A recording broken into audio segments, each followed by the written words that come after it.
to share with you one of my favorites is this Rose of Sharon, and it's like a double bloom, and oh my gosh, it is absolutely gorgeous.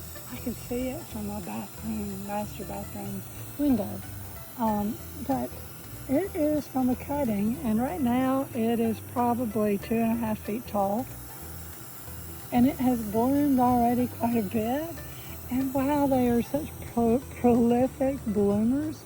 But what I was going to say is that if you want to make new plants, you can so easily do it.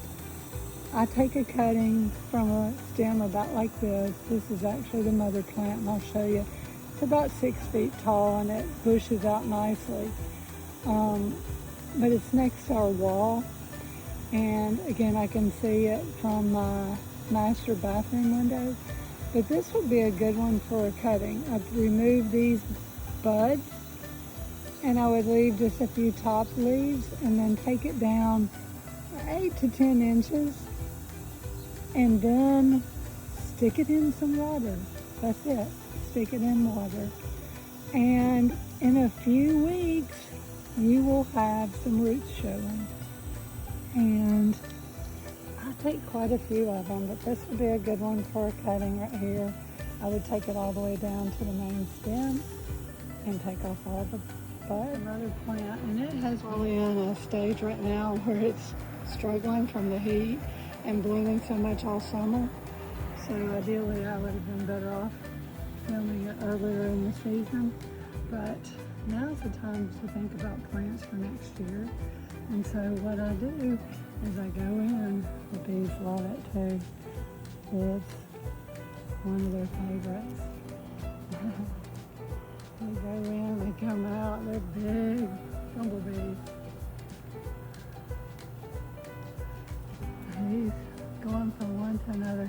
But it's about 6.5 feet, and I don't know, probably equally, maybe 5 feet wide.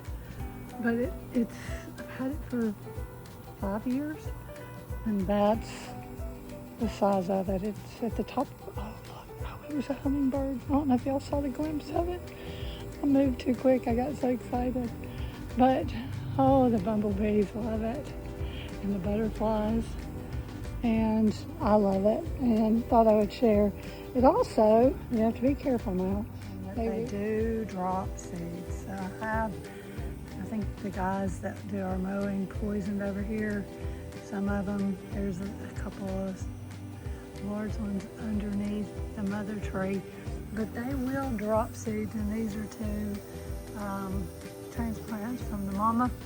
And this is one, gosh, it's about 2.5 feet tall now, that I planted from a cutting.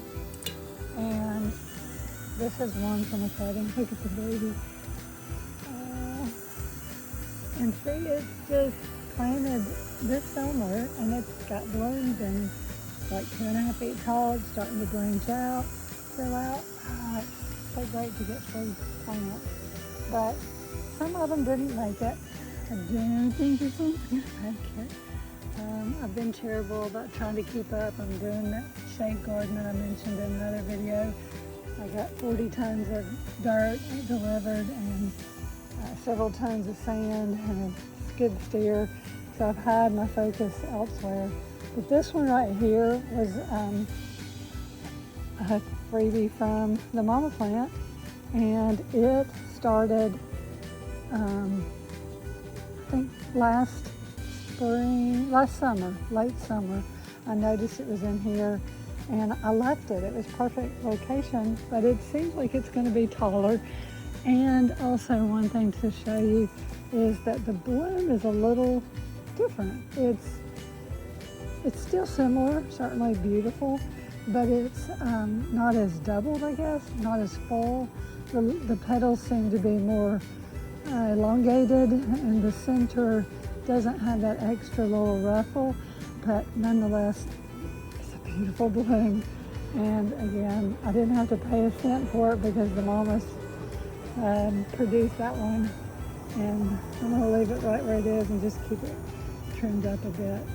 This one I've trimmed back some, but again, I've taken cuttings so many cuttings from it. This would make a great cutting right here.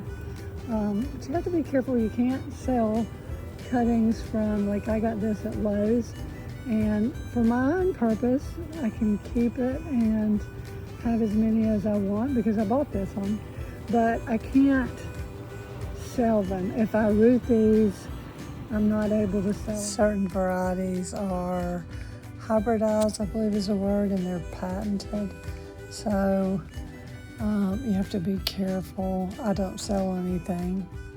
I just take cuttings, put them in a cool place, and use them in my garden.